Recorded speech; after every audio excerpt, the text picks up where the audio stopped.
Welcome to Properties Gambia Real Estate.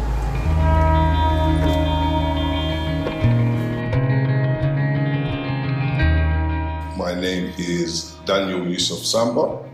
I'm the CEO of Properties Gambia Real Estate. Real estate has been going now for the past 4 years. It's been going very well. Our real estate is not just about selling lands, it's about development, building houses and things like that. So that's where I bring my expertise into the company.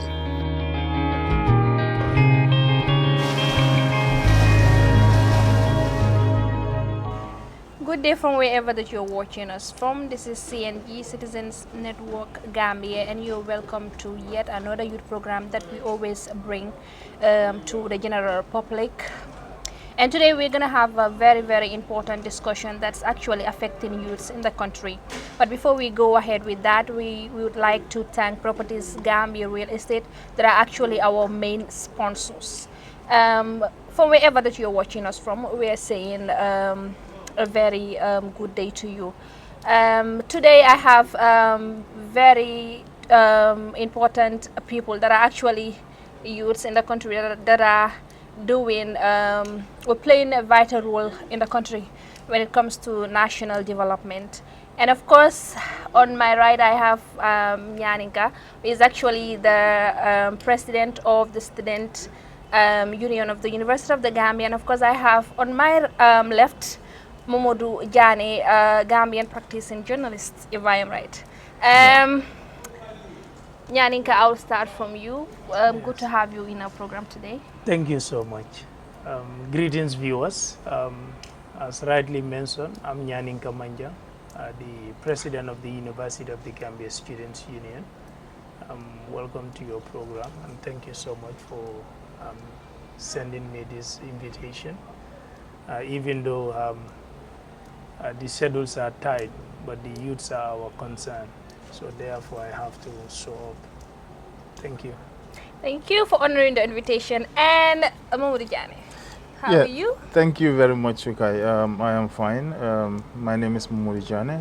Just like Sukai earlier mentioned during her preamble, I'm a journalist. I'm practicing journalist, but also a youth activist.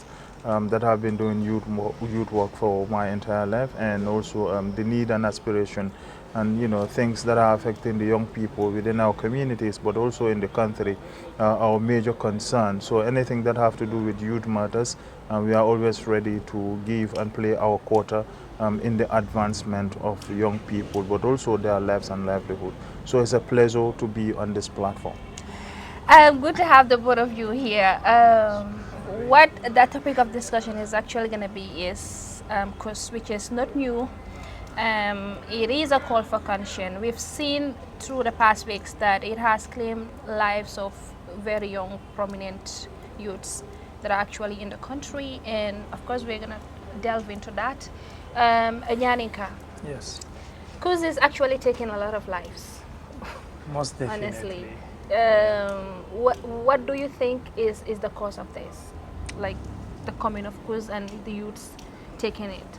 Yeah, I think it's important for us to reflect our minds back, dating back from the history of this country, from 1965, or before 1965, the struggle for independence from 1894 to 1965 to date. We have 3 regimes, that is Jawara's regime, Jammeh's regime, up to President Barrow's regime.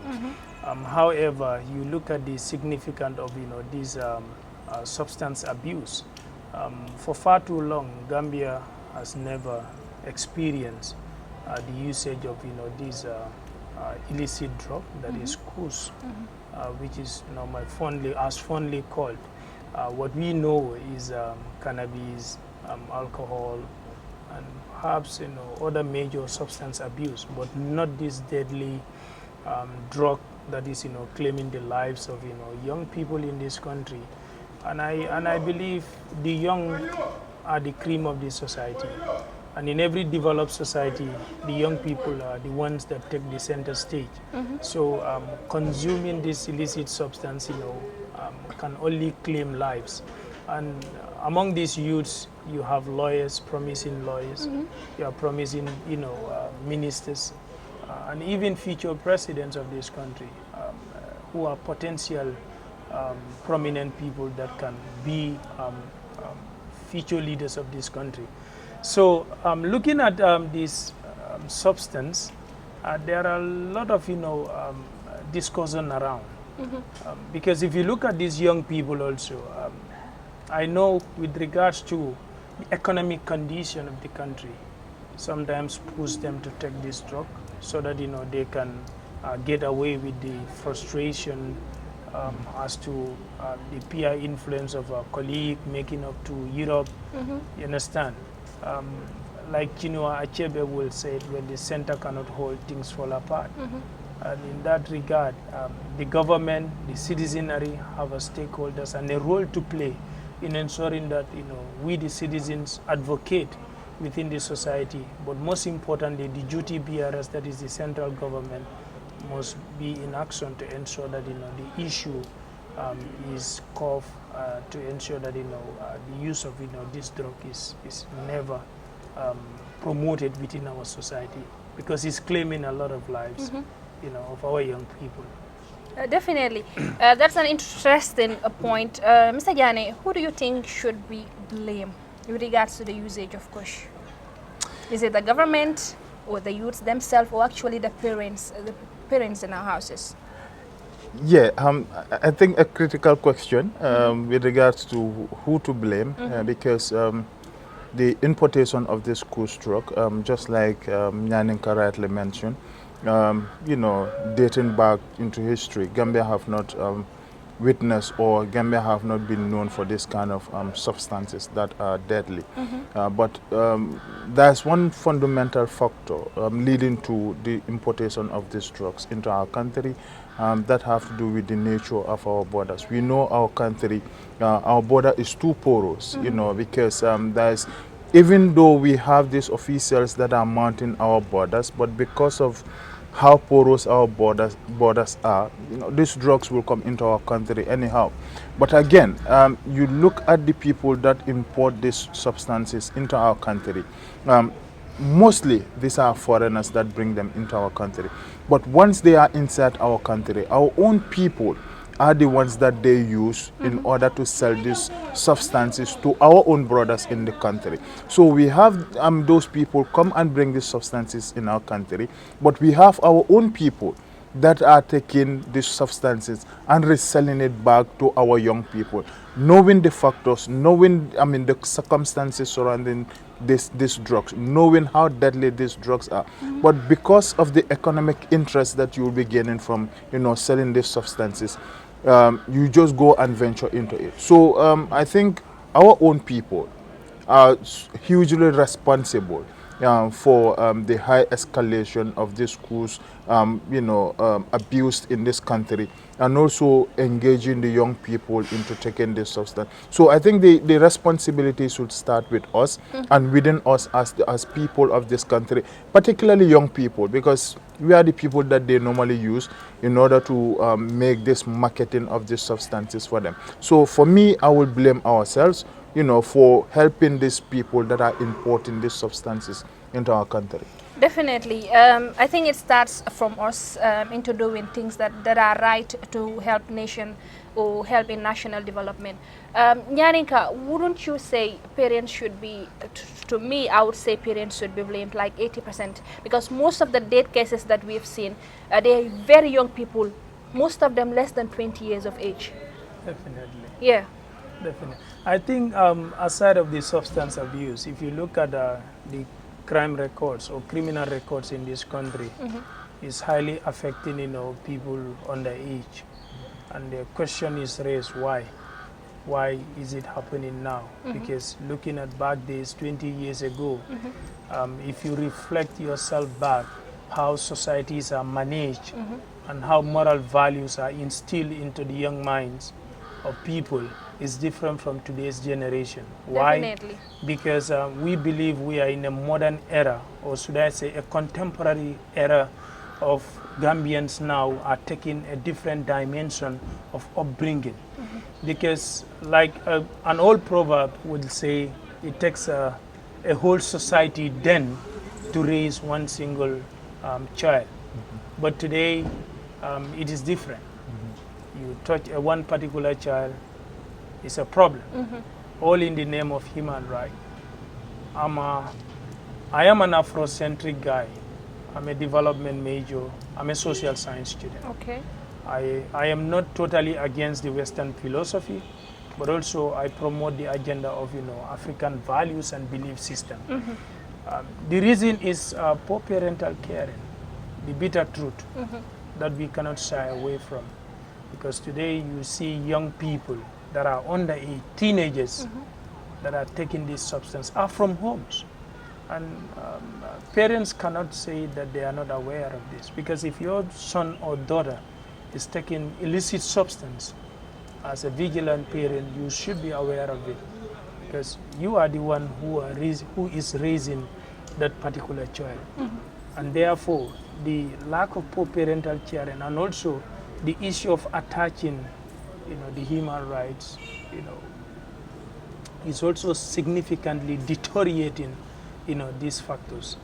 And in that, if we do not complement those efforts, these issues will continue to erupt within our society. Because then, if one particular child starts smoking 20 years ago, 40 years ago, in fact, it is not your parents, but the society that will train you. Yes. They will punish you. They will ensure that it never happens. And you as a child, because if you are growing up, sometimes you don't know what is good and what is bad. But if you have people that will tell you, that will trim you, that will show you the way out, at the end of the day, you will know what is good and you will know what is bad.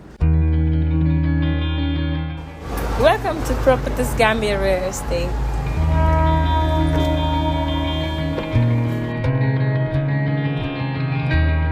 My name is Daniel Yusuf Samba.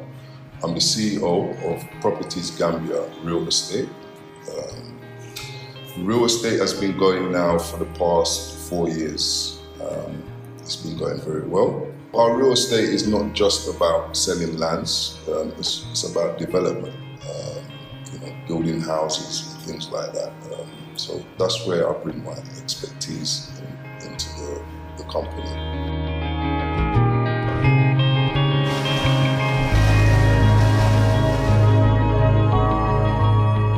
My team, I could not do it without them.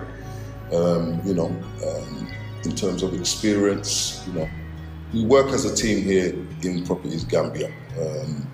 We help each other to deliver.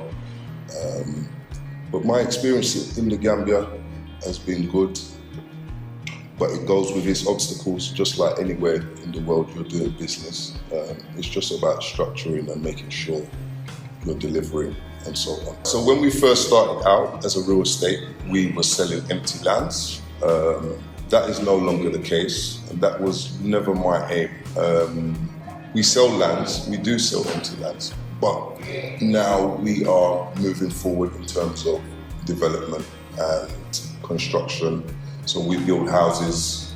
At present, we're building about 4 houses, bungalows, story buildings.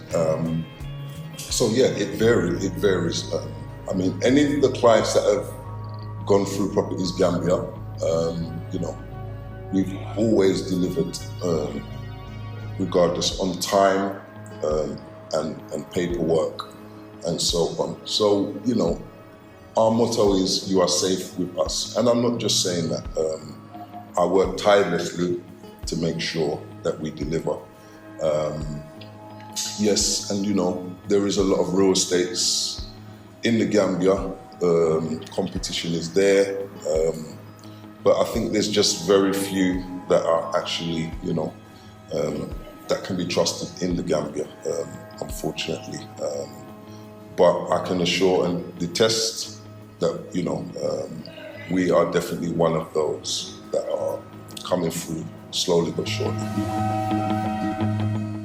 With Properties Gambia Real Estate, you are safe with us. Okay. Jani, still on parents with regards to what their roles are in making sure that their kids are not actually into the issue of drugs, especially Kush. Yeah, so Sukai, if you look at the dynamics of our communities now and before, you will tend to understand there's a significant changes. Because just of recent, before the advent of this course, you will be in a society with people that are selling cannabis, and you will know these people are selling cannabis.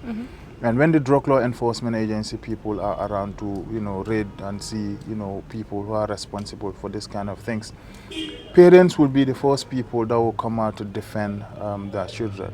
Or they will start saying, society don't want my children, people don't like my children. Is it because they envy my children, because they have money and all those stuff? So instead of you discouraging your child from going into this substance abuse and all those things, you are encouraging the person. So it's like you are making the society an enemy to your child. So this trend will continue, and I think this is what is really affecting our society, and the parents are really not helping their children, but also they are not helping the society. With the issue of course, yes, it is your child. You know your child's status whenever you see certain things that are abnormal with regards to the way he talks, with regards to the way he dresses, with regards to the way he acts. You have to realize, because this is your own child, you will know exactly what this child is involved into. And I think it is also important for parents to be always vigilant to know the kind of people their children normally mingles with. So these things are really affecting our society. Parents have a greater role in trying to help the society, but also trying to help their own children of not going into the abuse of this illicit substance. And now most of the parents in societies are crying out loud and calling on the authorities, calling on people to help them, because the last time the statistics that I read was the youngest to die from the schools was 14 years old. Imagine 14-year-old child who is supposed to be in school, but because that child is involved into the abuse of substances, led to his to his demise, which nobody wants, no country wants to see children dying at that age because of substance abuse. So I think parents have a great role in trying to combat the abuse of substance in our society. Definitely, they have a very big role to play with regards to that. And like Nyaninka said, gone are the days when parents would discipline any child that they've seen, their neighbors and all of that. And we'll come back to what exactly are we to do as a nation, because we've seen in Sierra Leone, as an example, that Julius Maada Bio, the president, actually declared a state of emergency that was back in April because of the usage of Kush and how critical it was. What do you think we should do as a nation in handling this issue? So, okay, just a couple of days back, the president gave the State of the Nation address. Even though a lot of things were discussed, I went through the entire statement of the president. Even though he highlighted some of the things that are really happening in the country, the escalation of crime rate, the usage of substance in our country, but what I didn't see the president mention is how are we going to fight together as a country in order to mitigate this phenomenon in our country. And I think this should be a collaborative effort. It should not only be the government, but the entire country. Being the government, the civil society organization, youth groups, the community, parents, and everybody. I think we all need to come together and put our hands on decks to make sure we fight against this deadly substance in our country. Because you might not know tomorrow who is going to be involved. It might be your younger brother, it might be your elder brother, it might be your uncle, it might also be your sister, because we have seen young ladies also venturing in the taking of this Kush drug. So I think we need concerted efforts in order to fight and bring down this course in our country. We should not only leave it to the government because they cannot do it all. So we cannot only leave it to the security personnel that are posted at our porous borders, but we need to come together as a country in order to fight this deadly drug. Nyaninka, what's your say in that? With regards to Like what is the responsibility of the Gambia government? like I said, there is the role of duty bearers and the right holders. The duty bearers are the central government. They are the architect of the design as to the way forward that the country should lead to. How do you think this should be handled? Yes, they are the alpha and the omega in this sense, which means they craft policies and programs in development, in terms of combating issues that are affecting the lives and the livelihood of the citizens. So key challenges, that is the drug abuse and this new inventory substance that is claiming the lives of young people How in this true country. is it? How true is it that the Kush substance is actually made out of human birds? Yes, I listen and I watch a documentary Okay. by one of the Sierra Leoneans journalists who was going around communities. But not only that, the highly followed platform that is TikTok today in our generation, we've seen how young people within sub-Saharan Africa are claiming the government intervention to help them rehabilitate, because of the use of this substance abuse. But the most important thing is this documentary is specifically identifying some of these users, how they use this substance abuse, what are some of the ingredients that they use to ensure. It's not only cannabis, but even tramadol, you understand? Not only tramadol, but even human bones. This journalist is going round to the graveyards. I think it went to a point that they're Yes. saying the graveyard should be protected. In fact, they already emptied, the graveyards. Wow. So imagine human bones contain sulfuric acid. Sulfuric acids are used in corrosions, if you know science very well, which are very deadly.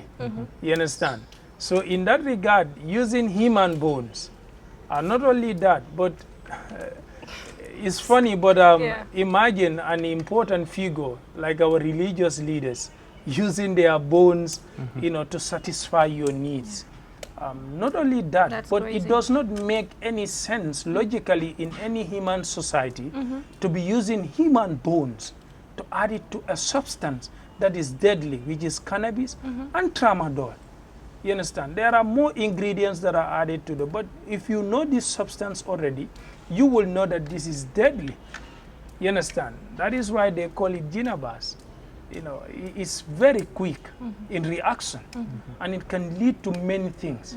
You understand? So if you continue, the last time I saw it online, they are using a metal to not allow the human's tongue to be regurgitated, because crazy it at the gets. end of the day the tongue will be protruding because of the chemical.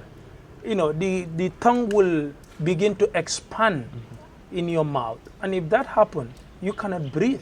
And if you allow you swallow your tongue because of the reaction of the chemical, at the end of the day you cannot breathe. And if you cannot breathe, what is the end of the that's the result? end. That is, You we die. call it RIP. You understand? Yeah. So unless there is more sensitization, because the young people I know that are taking this are taking it for pleasure, but they don't know the ramification attached to it. And the government have a role to play. The citizens have a role to play. The society have a role to play.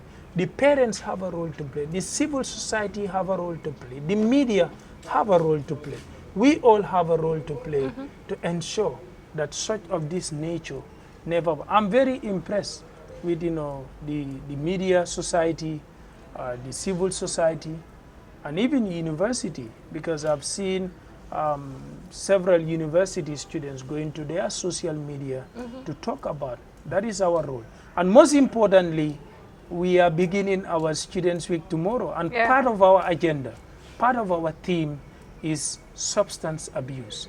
And this year, we are going to ensure that we invite the drug law enforcement agencies that are the experts in that domain to ensure that they sensitize the university students, because we are also part of the society. Definitely. We belong to the society. Whether the university students are even taking it, that is a discussion of its own. But we are the young people, we are part of the society, and we should ensure that we serve as a good example to the society. That is our role. And we are going to ensure that we go to every nook and cranny of this country, talk to unheard voices, that is those that cannot talk to the government through media, through their voice, to ensure we talk to them about the danger of this illicit substance, which is causing the lives of innocent people, the lives of young people that can be future leaders, like I said, future doctors, future presidents, future ministers, and prominent people in our society. Definitely. I think it is already clear that this is a collective responsibility with regards to parents,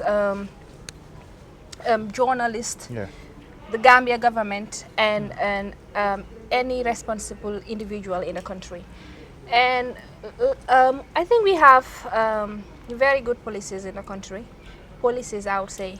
But it is very, very difficult to implement policies in the country. That's the main problem that we have. We have strong policies, but to implement them, that's the issue. So what would you say with regards to that? Because we might come up with policies like to say any person that we've caught with Kush or using it, these are the things that will be meted on that person. But are we actually going to implement those policies in making sure that these things are not happening? I think when it comes to policy drafting in this country, I mean, we are the best. We have one of the best policies in this country, one of the best documents in this country. But at the end of the day, they will all be gathered in dust, in the offices.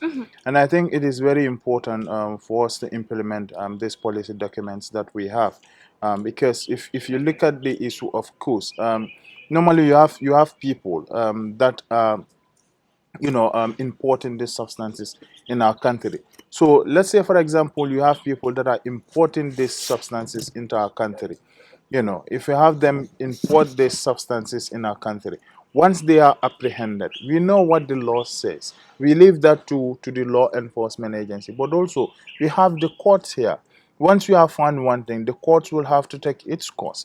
And if these are our own people that have found one thing, I mean, let the law take its course. But if these people are foreigners, the best thing that the government can do or should do is to deport these people back to their country, because you cannot allow them to be in our country at the same time causing our population problem, causing our young people more damage. I mean, it's really not going to tell well. So the best thing that they could do, if they draft, I mean, they don't even need to draft any policy documents again, because we know what it is said once someone is being caught with illicit substance in our country.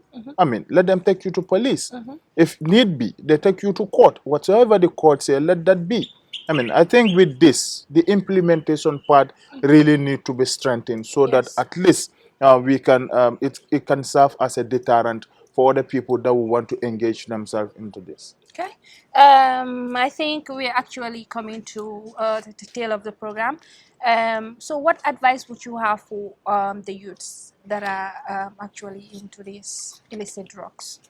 So the advice that I will give to my fellow young people in this country is that we know, as a country we are facing trying times. There are a lot of challenges when it comes to our economy.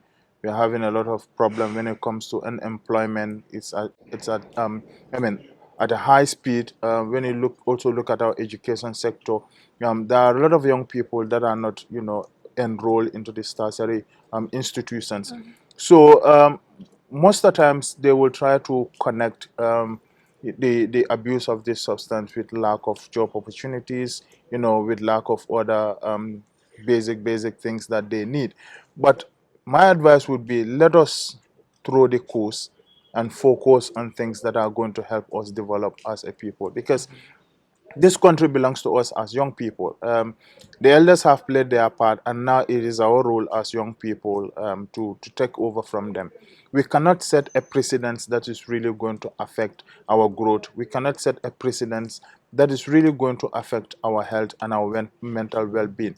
So I think the most important thing is for us to have a dialogue, for us to have conversations around these issues, to tell them the need, but also the dangers associated to the abuse of the substance, that we call Kush. We should not isolate them, because most of the time, if you talk to some of these young people at the ghettos, what they will tell you is anything that have to do with national development, we are always left behind. So I think bringing them into discussions, try to listen to them, what they have to say, and all those things will really help us in trying to combat some of these deadly things that are happening to our young people. Yeah, that's a great thing. Mr. President, what advice would you have for the youths that are actually looking up to you? Like you said, you guys already have a plan that you're gonna do at the student week. That's gonna be at Tendaba. I was there. Yeah. So what advice would you have for the youths? As a youth champion, I always advocate for young people, because I'm a young individual. I believe whatever affects me too, because we are directly working together. So in that regard, my advice will be, let us be committed to our work, let us be steadfast. But also the duty bearers have a responsibility to play. That is to ensure that they create a safe space for these people, empower them. Because as a development student, according to our proponent, who is an expert in that domain, believes that development is anthropocentric. People are the most significant stakeholders in development goals. And therefore, in order to build their capacities, you must realize their full potentials. Every individual have a potential. If not in the classroom, the person may be endowed with skills. How can you utilize those skills for national development? That is a question that we should all push to ensure that we capacitate and empower every young people in this country. The youths are striving. It's true that they are striving. Some of them are pushing below their limits to ensure that they are free from such these substance abuse and also other heinous crimes that may cause them life imprisonment. But however, we should work collectively to ensure that these young people also are empowered. And when we talk about empowerment, it's not only about one or two people. It's about empowering the general individuals.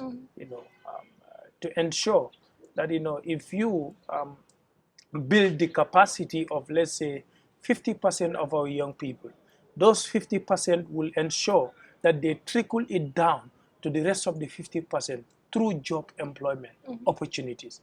Because today, you have a lot of people, young people that wish to be entrepreneurs, young people that would wish to become farmers, young people that wish to become professional tailors, and many other opportunities. If you give them the opportunity, that is going to create a sort of easing burden onto the government, because we do not want to be job seekers. We all cannot be in these fancy offices, you understand? But how can you ensure that that young people do not think about the offices, but how can they create employment opportunities for their fellow colleagues? You understand? By creating an empowerment, by providing resources, even not adequate resources, but give them resources as a startup to ensure that this illegal migration, this substance abuse will not persist and will not continue to erupt within our society. Yeah. Interesting. I think those are part of the solutions that we need as a country to move. And thank you, wonderful viewers. We've come to the end of this program. We've heard two young, vibrant people, that is Nyaninka and of course Momodu Jane. Thank you guys for honoring my invitation. Thank you. Thank you very much for watching. We're gonna say goodbye. Properties Gambia Real Estate are actually our main sponsors. Until then, have a nice day.